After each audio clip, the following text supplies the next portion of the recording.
안녕하십니까. 사회복지사 1급 시험 대비 사회복지정책론 핵심 요약 강의 제6강 강의 시작합니다.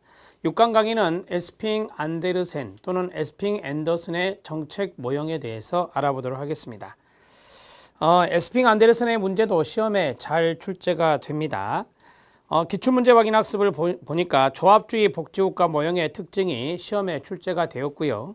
최근에는 이 안토넨과 시필라의 사회서비스 제공체제 모형 처음으로 출제된 건데요. 이것이 이제 모형과 국가 연결 문제로 출제가 간단하게 되었습니다. 이 안토넨과 시필라의 사회서비스 제공체제 모형은요, 에스핑 안데르센의 모형을 조금 더 확대 분류했다라고 보시면 되겠습니다. 자, 그리고 이 모형 다음에 14번 보편주의와 선별주의의 비교, 이런 것들은 뭐 제도적 개념이라든지 선별적 개념 이런 것들과 연관성이 있겠죠. 그 다음에 15번은 정책 형성 및 평가의 재과정까지 해보도록 하겠습니다. 길버트와 스펙트의 산물 분석 틀 앞에까지 해보려는데요. 이번 시간에 정리하는 내용이 한 2문제 정도 예상이 됩니다. 잘 따라와 주시기 바랍니다. 자, 에스핑 안데르센은 복지국가의 유형화의 기준을 2가지로 제시했습니다. 탈상품화와 계층화인데요. 탈상품화에 동그라미 1을 쓰시고요. 계층화에 동그라미 2를 쓰시기 바랍니다. 탈상품화는 시장에 어떠한 사람의 노동력을 내가 시장에서 발휘하지 않아도 국가가 개인의 복지를 실현시켜주는 정도를 말해요. 따라서 탈상품화 효과가 크면 클수록 복지 선진국이다, 즉 3인주의다 이렇게 말할 수 있고요. 탈상품화 효과가 작다면 시장에 나가서 노동력을 상품으로 팔아야 되기 때문에 상품화가 큰 바로 자유주의가 탈상품화 효과가 작다라고 말할 수 있습니다. 자, 계층화는 계층의 분화 정도를 말합니다. 계층화가 높다라고 하는 것은 계층의 분화 정도가 많다라고 해서 양극화가 심화된 걸 말합니다. 그게 바로 계층화가 높다라고 하는 거고, 계층화가 낮다라고 하는 것은 양극화의 둔화를 말합니다. 경제 양극화의 둔화, 즉 복지급여의 수준을 중산층까지 끌어올려서 이 양극화의 문제를 해결하는 것이 바로 계층화가 낮아지는 겁니다. 이렇게 정리하시면 3인주의는 계층화가 낮겠고, 그 다음에 자유주의는 계층화가 높겠죠. 미국이나 영국과 같은 자유주의 국가들은요, 복지국가들은 바로 양극화가 심화되는 경향이 있고, 스웨덴이나 덴마크 이런 나라들은 양극화가 둔화되어서 계층화가 낮다라고 말할 수 있습니다. 지금 제가 말씀드린 게 탈상품화와 계층화의 개념이고, 이게 바로 자유주의와 3인주의, 물론 조합주의라는 게 중도 모형으로 있는데 자유주의와 3인주의의 내용을 간단하게 정리한 겁니다. 자, 1번 자유주의 보겠습니다. 오른쪽에 미국, 영국을 써주시기 바랍니다. 시장의 효율성과 노동력의 상품화가 중요하며 효율성의 동그라미 1, 상품화의 동그라미 2 이렇게 쓰면 됩니다. 그 다음에 소득조사 또는 자산조사에 의한 공적 부조입니다. 오른쪽에 공공부조, 강조라고 쓰면 되고요. 탈상품화 효과가 가장 작고 사회권이 제한됩니다. 권리성이 가장 약하다라고 하는 거죠. 그 다음에 2번 조합주의, 다른 말로 보수주의라고 하는데요. 이 조합주의의 보수주의의 오른쪽에 독일, 프랑스 이런 나라를 써보시기 바랍니다. 독일, 프랑스 이런 나라는 바로 조합주의, 보수주의 국가다라고 말할 수 있는데요. 사회보험 프로그램이 잘 되어 있고요. 또한 2인 생계부양자 모델이 아닌 1인 생계부양, 즉 전통적 부양자 모델을 따릅니다. 그래서 우리가 보수주의다 이렇게 말하고 있어요. 1번 국가가 주된 사회복지 제공자 역할을 수행하며 사회적 지위 차이가 유지된다라고 했습니다. 여러분, 사회보험 프로그램이라고 강조한다고 했는데 사회보험 프로그램은 국가가 운영하는 겁니다. 따라서 국가가 주된 사회복지 제공자 역할을 수행한다라고 보시면 되고, 또한 이 사회보험의 기여와 급여 이런 것들이 있죠. 이런 것들이 바로 사회적인 계층, 사회적인 지위의 차이가 유지된다, 이렇게 정리하시면 됩니다. 쓰세요. 계층 유지입니다.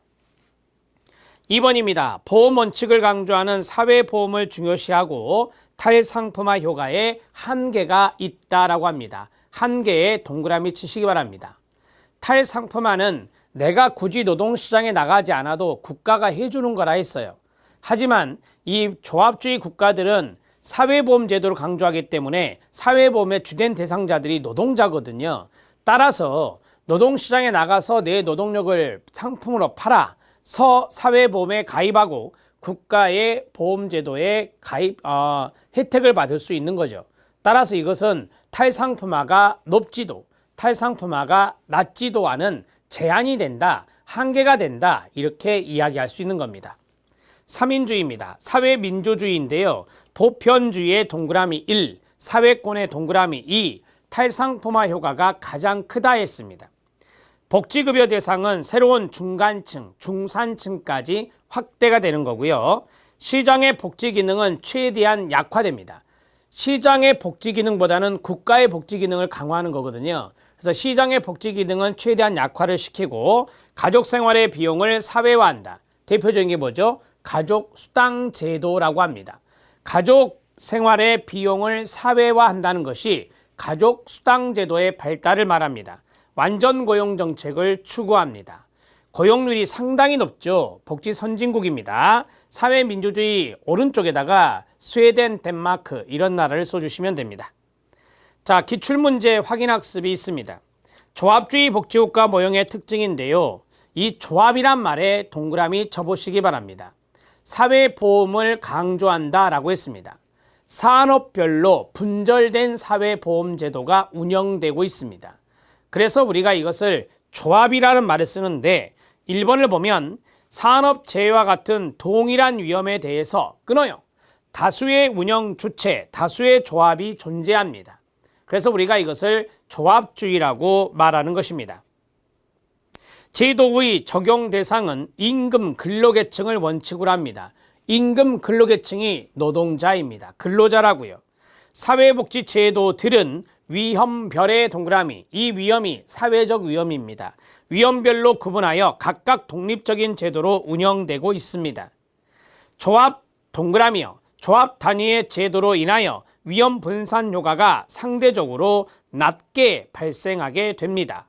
여러분, 위험 분산 효과가 높으려면요, 통합을 해야 돼요. 통합을 하지 않고 조합 단위로 제도가 운영돼요. 그렇다 보니까 여기 조합 위험별로 여기 조합 여기 조합 여기 조합 하다 보니 위험 분산 효과가 더 낮게 발생한다라고 하는 거예요. 이게 바로 단점이라고 합니다. 그 다음에 5번 높은 소득 형평성과 끊어요. 고용 안정성으로 인해 사회보험 가입자들의 직장 이동성이 낮다. 5번 별표 쳐주시기 바랍니다.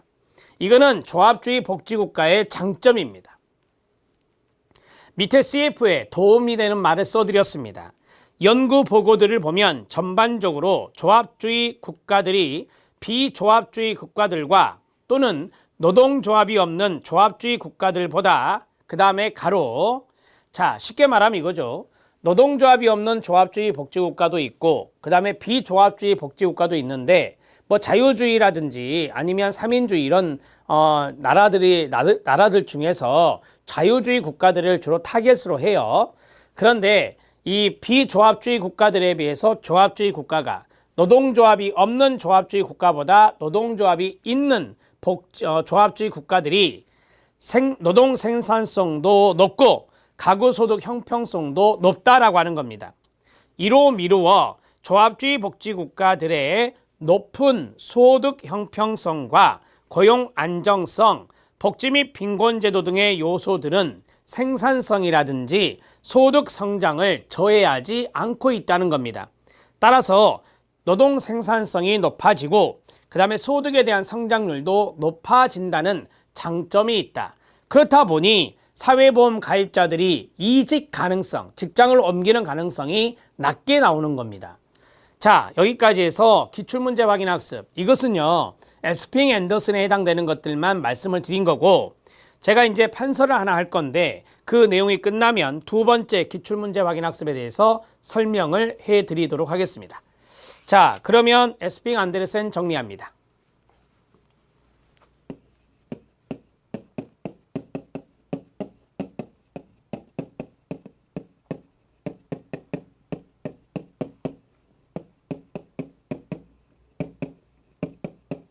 자, 에스핑 안데르센의 복지 모형을 정리하면 1990년에 논문에 의하면 에스핑 안데르센의 논문에 의하면 두 가지의 기준에 따라서 세 가지의 복지 레짐으로 나누게 되는데 첫 번째가 자유주의 복지국가,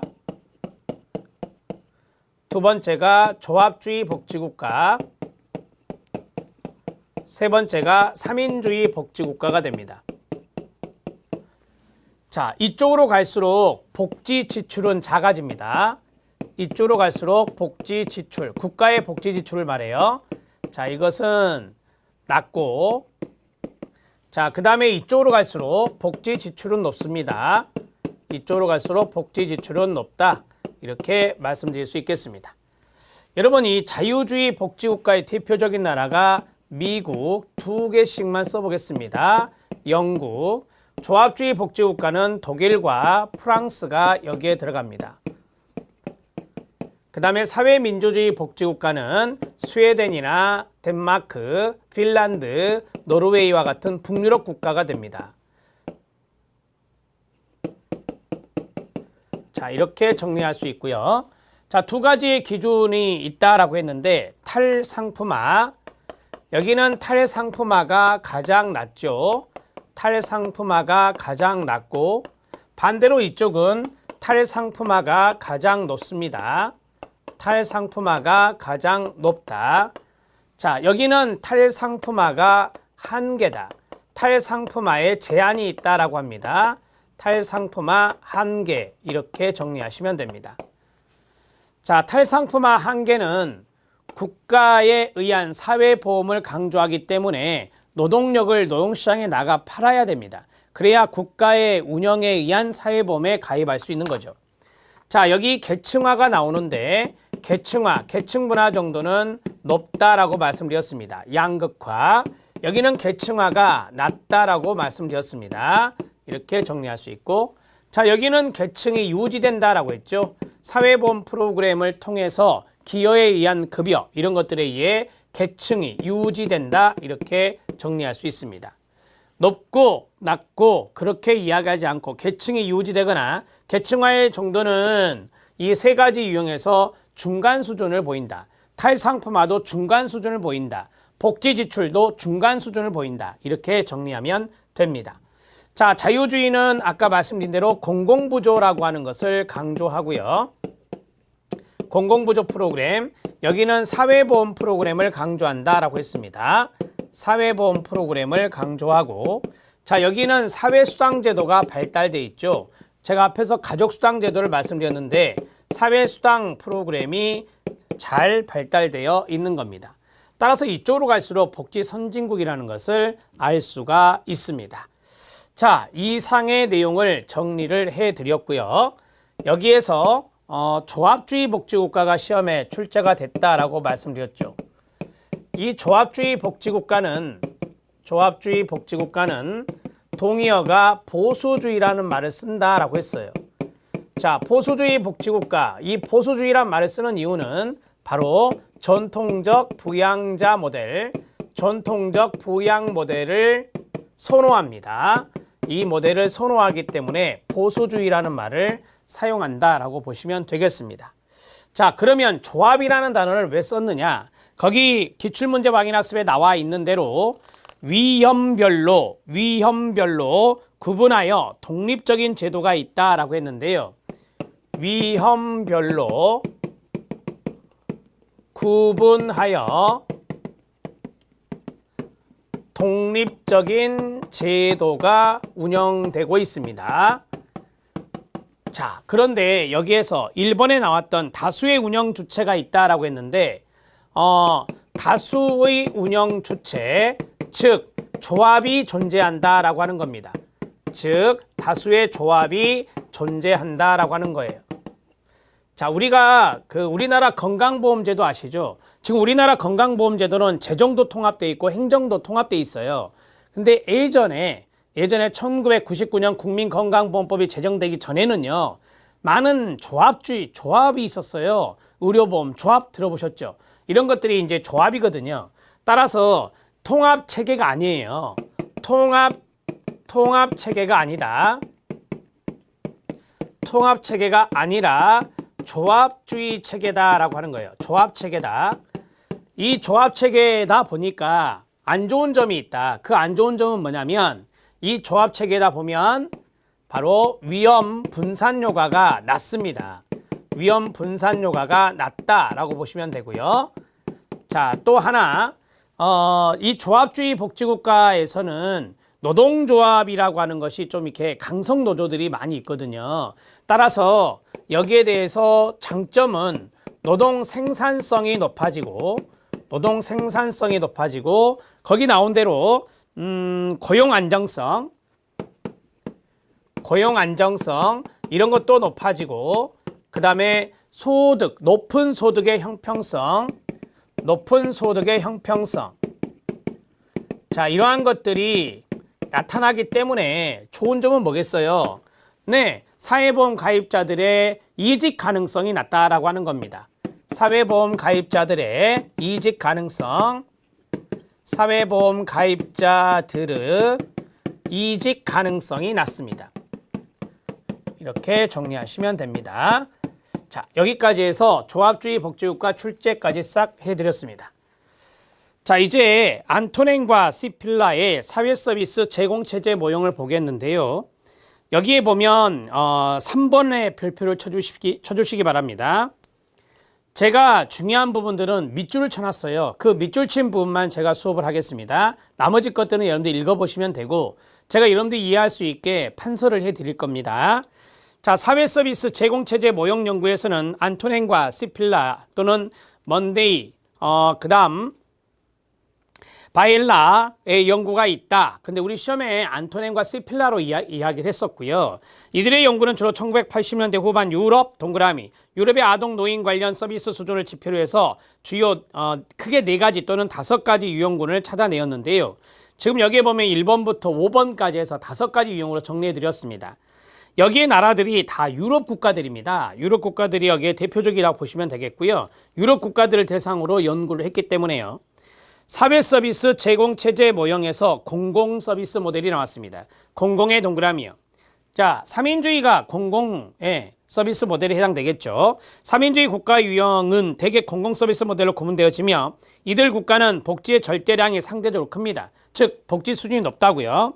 그 다음에 이전 지출뿐만 아니라 사회복지 서비스와 같은 비이전 지출 분야에 많은 노력을 기울이는 국가로서 북구 유럽, 북유럽에 해당되는 나라들이 여기에 들어갑니다. 노르딕 4개국이 여기에 들어가겠죠. 스웨덴, 덴마크, 노르웨이, 핀란드 등이 여기에 들어가고.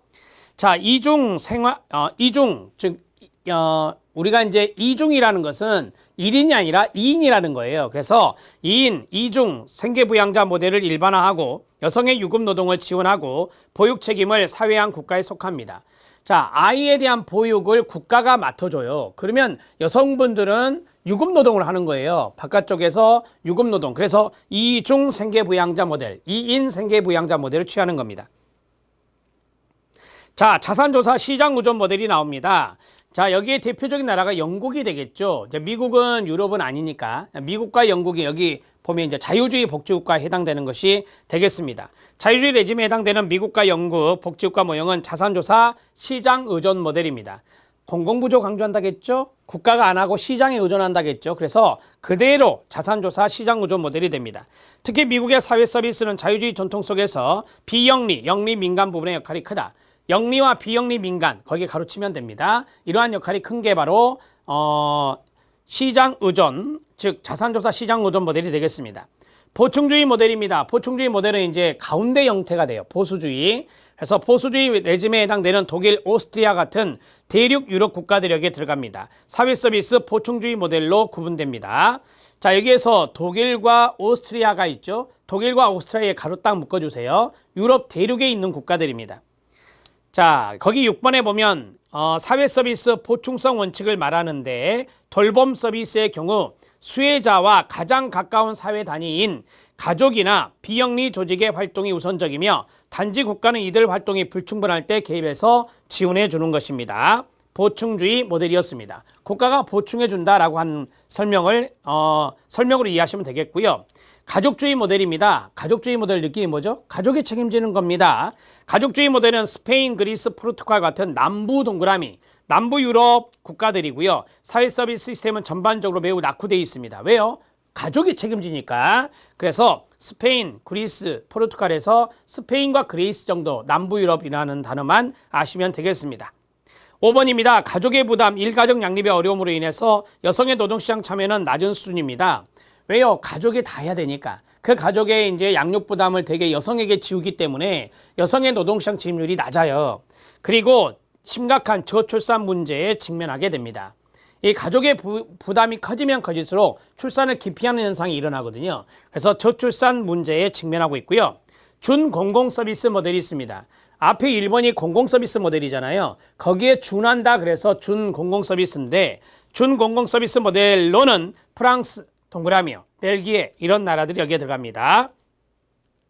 이들 국가는 보수주의 대륙 유럽형 복지국가로 분류되고 있지만 그러니까 쉽게 말씀드리면 보충주의 모델로 이게 편입될 수도 있지만 사회 서비스 영역에서는 공공 부분이 비영리 부분보다 활성화되어 있어요. 사회 서비스 영역에서 공공이 민간보다 활성되어 있어서 준공공 서비스라고 하는 거예요.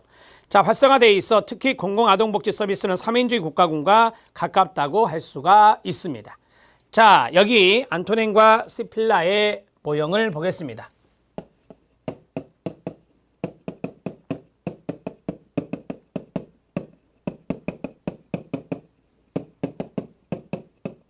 사회 서비스 제공 체제 모형입니다. 자, 우리 시험에서는 모형과 국가 연결 문제가 출제되었습니다. 딱 한 문제, 연결 문제 출제가 되었다. 이렇게 하나 써놓으시고 그냥 단순한 형태의 문제였겠죠. 제가 선을 하나 이렇게 쭉 그리겠습니다. 이쪽을 공공 서비스 모델로 보겠습니다.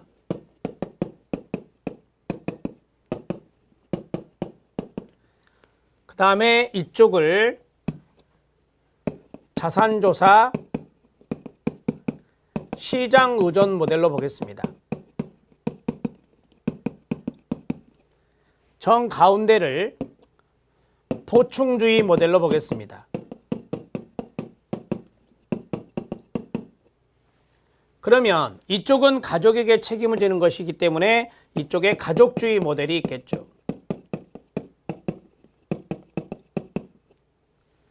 자, 그 다음 이쪽은 준 공공 서비스 모델이 있을 겁니다. 이렇게 정리를 하고, 자, 여기가 바로 뭐라고요? 이제 스핑 앤더슨을 여기다 연결하면 3인주의가 됩니다. 여기는 뭐라고요?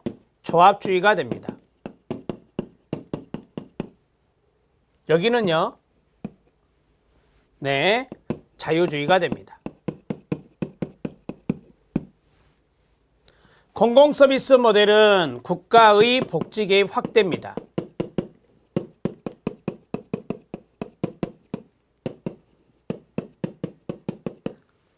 자, 그리고 공공서비스 모델은 가족, 자녀에 대한 양육이었잖아요. 공보육을 강조합니다.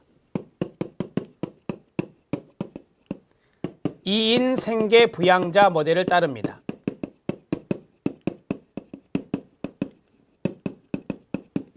이렇게 정리할 수 있고요. 자, 나라가 연결됐으니 나라를 안 쓰면 안 되겠죠? 스웨덴, 덴마크, 핀란드, 노르웨이입니다. 북유럽 국가입니다. 보충주의 모델입니다. 보충주의 모델은 조합주의 복지국가와 연관성이 있다라고 말씀드렸죠. 여기에 대표적인 나라는 독일과 오스트리아, 북유럽 국가들이 여기에 들어간다라고 말씀드렸습니다. 보충주의 모델은 가족과 민간 영역, 시장이라 해야 돼요. 영역의 기능을 강조하는데 여기에서 지원이 필요한 부분은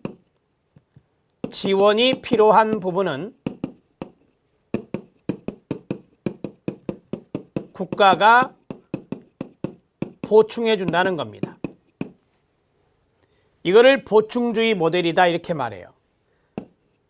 가족, 민간 영역 이런 기능을 강조하는데 지원이 필요하다. 그러면 국가가 보충 지원을 해준다. 그래서 보충주의 모델이다 이렇게 이야기한다고요. 대표적인 나라는 독일과 오스트리아입니다.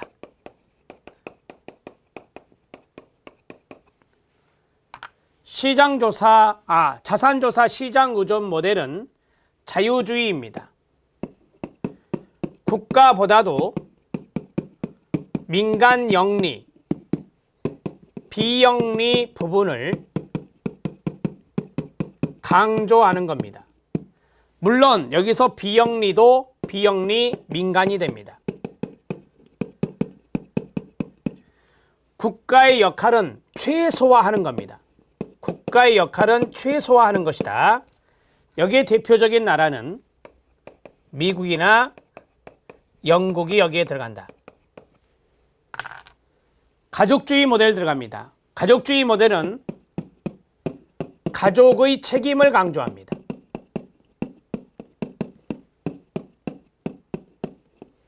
국가의 보충 없어요. 자, 가족의 책임을 강조하는데 이 가족의 책임을 강조하다 보니 바로 부양 부담 문제가 발생하고 높아지고요. 저출산이 나타납니다. 가족주의 모델의 대표적인 나라는 남부 유럽이라고 그랬죠. 그리스. 이 그리스와 포르투갈 이런 나라들이 여기에 들어가는데 남부 유럽이라고 쓰면 됩니다. 스위스도 여기에 들어가고요. 준공공서비스 모델 들어갑니다. 공공서비스에 준한다. 이쪽의 내용도 있지만 이쪽의 부분이 있기 때문에 준공공서비스 모델이라는데 여기에 대표적인 나라가 프랑스, 벨기에다 말씀드렸죠. 보충주의 모델에 가깝지만 사회 서비스 영역에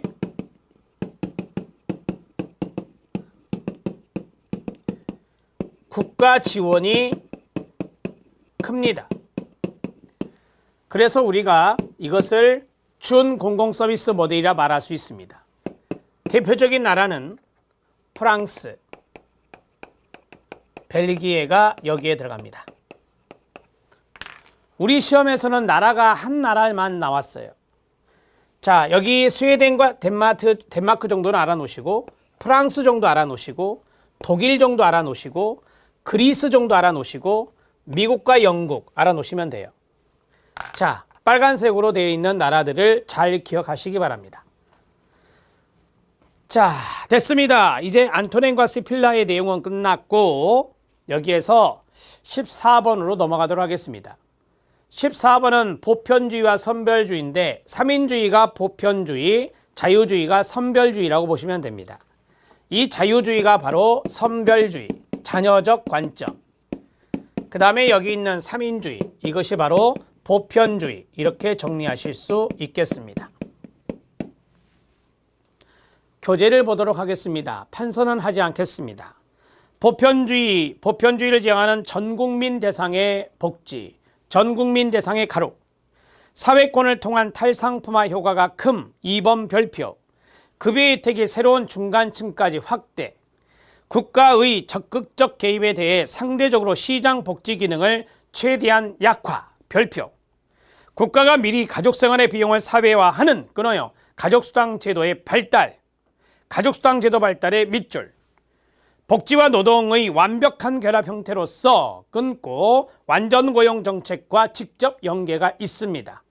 그러니까 보편주의 국가일수록 경제를 침체시키는 게 아니라 경제, 즉 완전고용과 함께 가는 겁니다. 복지가. 그러면서 복지와 경제의 또는 복지와 성장을 선순환 구조로 만드는 거죠. 선별주의, 시장의 효율성과 노동력의 상품화 중요.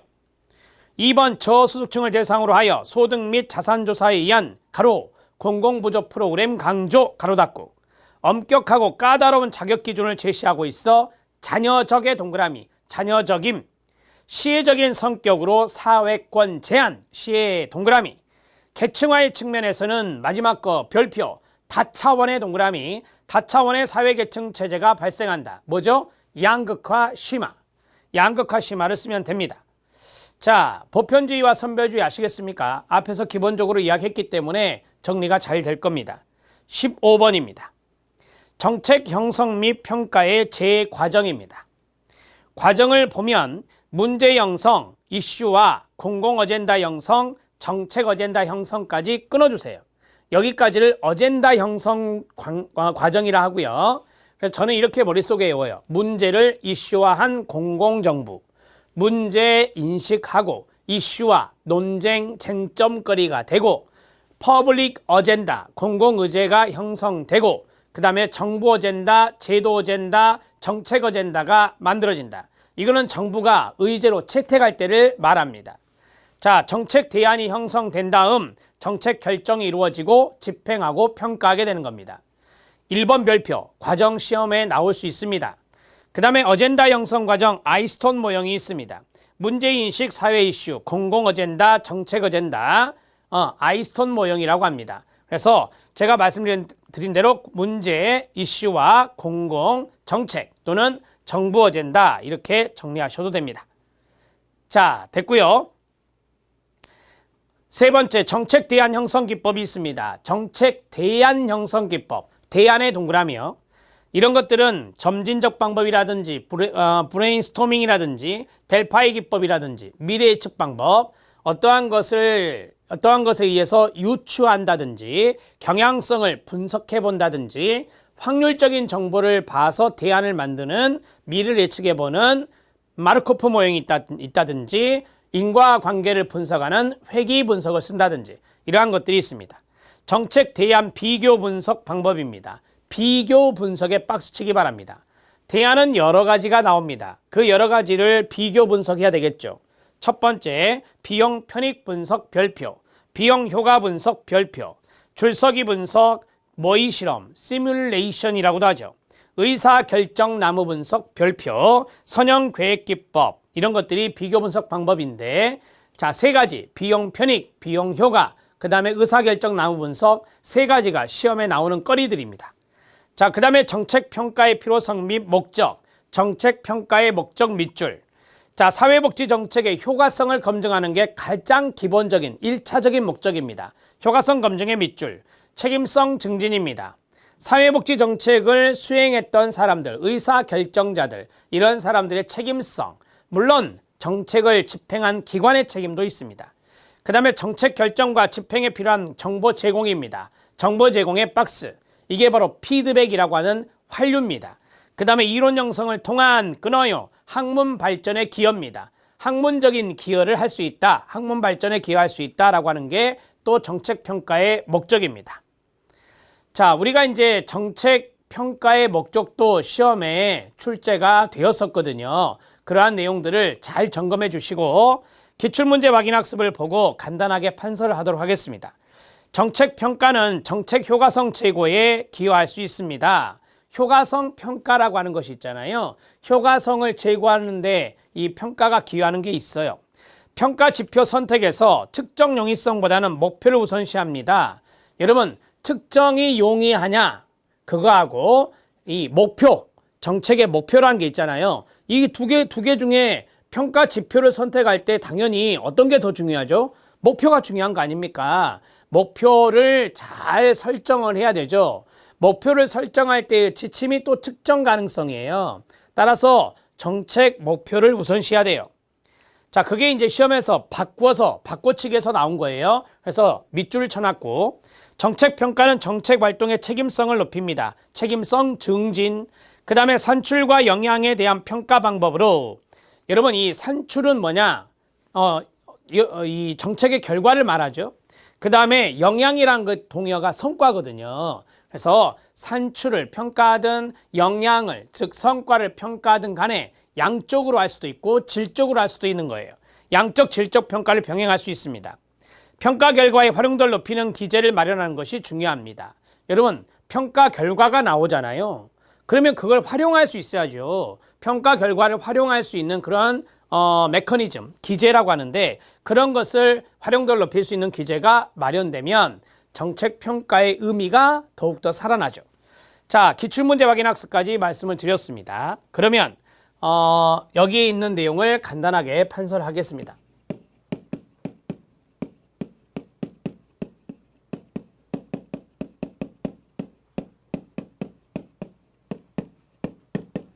정책 위반 평가 등의 과정, 재반 과정이라 말씀드릴 수 있는데요. 제가 이제 이렇게 정리를 해보겠습니다. 문제를 인식하고, 그 다음에 이슈화 단계를 거치고, 그 다음에 공공 어젠다, 공공 의제 형성입니다. 어젠다가 의제입니다. 정책 의제, 정부 의제라고도 합니다. 의제 형성. 자, 여기까지 4단계를 바로 어젠다 형성 과정이라 합니다.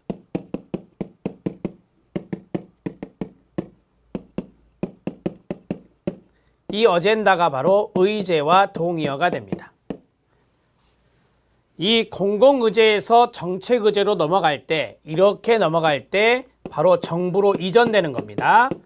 정부로 이전되는 것을 우리가 정책의제라고 말합니다. 정책의제가 형성이 되면 정책 대안을 형성해야 됩니다. 정책 대안을 수립해야 된다는 거죠. 그 다음에 정책 대안을 평가해야 됩니다. 정책 대안을 비교 분석해야 됩니다. 그리고 나서 하나를 결정하게 됩니다. 정책을 결정하게 되고, 그 다음에 평가를, 실행을 해야 되죠.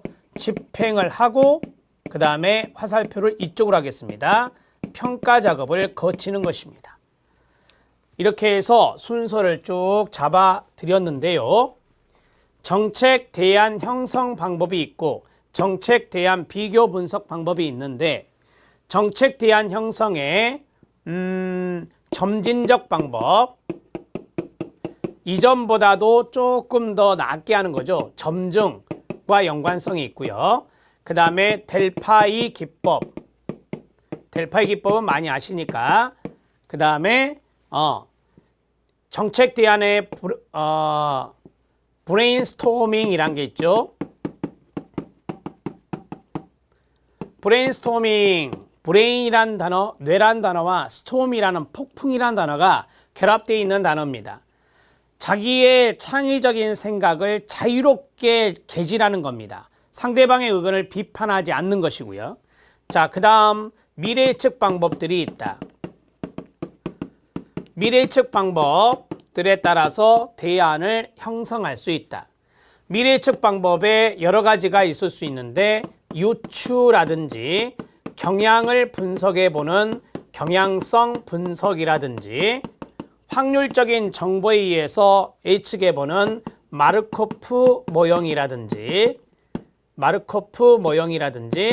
마지막으로 인과관계를 분석해보는 회귀분석법을 써본다든지 이런 것들을 통해서 미래를 예측해보는 겁니다. 자, 정책 대안 비교 분석에서 시험 문제 잘 나오는 게 있는데 그건 행정에서 제가 구체적으로 말씀을 드릴 거예요. 자, 여기는 이제 아직 돈은 안 썼죠. 집행이 안 됐으니까 기대비용이라고 하는 거예요. 비용 효과 분석이라고 하는 것이 있고, 그 다음에 비용 편익 분석이라는 것이 있고, 그 다음에 의사결정 나무 분석이라는 게 있습니다. 의사결정 나무 분석이라고 하는 것이 있습니다. 이런 것들을 통해서 여러 가지의 대안을 비교 분석해 보는 것이고요. 자, 이거 외에도 대기 시간을 보는 줄서기 기법이라든지 그 다음에 선형계획법이라든지 그 다음에 시뮬레이션이라고 하는 모의 실험법이라든지 이런 것들이 있다. 이렇게 보시면 되겠습니다. 자, 됐고요. 우리는 정책 결정 모형을 행정에서 보실 건데요. 정책 결정이라고 하는 것이 나왔죠. 정책 결정 생각난 대로 합리 모형이란 것도 있고 점증 모형이란 것도 있고 최종 모형이라고 하는 것도 있고 쓰레기통 모형이라는 것도 있고 그 다음에 만족 모형이라는 것도 있죠. 모형 등 여러 가지가 있어요. 이렇게 해서 이러한 것들에 의해서 정책을 결정할 수 있습니다. 자, 집행을 하고 그 다음에 평가 작업을 거치죠. 여러분, 이 정책 평가는 평가 종류는 여러분들이 알고 계시니까 정책 평가의 목적, 우리가 사회복지 실천이나 어디서든지 평가적인 부분이 나오는데요. 자, 거기에서 평가의 목적은 상당히 중요할 수 있다. 자, 첫 번째 효과성 검증, 가장 기본적인 거, 효과성을 검증하는 거, 그 다음에 책임성을 이행하는 거, 책임성 증진이라고 쓰겠습니다. 책임성 증진. 자, 그 다음에 학문적인 기여가 있다라고 했죠. 이론 형성에 기여한다. 학문적 기여가 있고, 그 다음에 마지막으로 환류적 정보를 제공합니다. 정책의 집행 과정에 대한 것, 환류적 정보를 제공하는 것이다. 이렇게 정리할 수 있고요. 자, 우리 시험에 정책 결정 이론의 형성 이렇게 나왔거든요. 정책 결정 이론이 이거예요. 만족 모형, 쓰레기통 모형 이런 건데 이것과는 상관없어요. 정책 결정 이론의 형성, 정책 결정 이론의 형성, 이게 정책 평가의 목적에 해당되지 않습니다. 시험에 나왔던 것이라서 말씀을 드립니다. 자, 한 가지만 더 쓰면 되는데요. 여러분, 정책을 평가할 때 평가 지표라는 것이 있어요. 어떤 것을 우선시하라고요? 네, 목표를 우선시하라. 평가 지표 선택 시 측정의 용이성이라는 것이 있고 정책의 목표가 있는데 어떤 것을 우선시한다? 바로 정책 목표를 우선시한다. 이런 식으로 정리하시면 되겠습니다. 여기까지입니다. 이상의 내용을 간단하게 노트에 주시고 여러분들이 정책 형성 평가의 재과정을 보시면 되겠습니다. 여기에서 한 문제 정도 예상이 됩니다. 자, 다음 시간에는 길버트 스펙트 또는 길버트와 테렐의 산물 분석 틀에 대해서 알아보도록 하겠습니다. 열심히 공부하시기 바랍니다. 수고하셨습니다.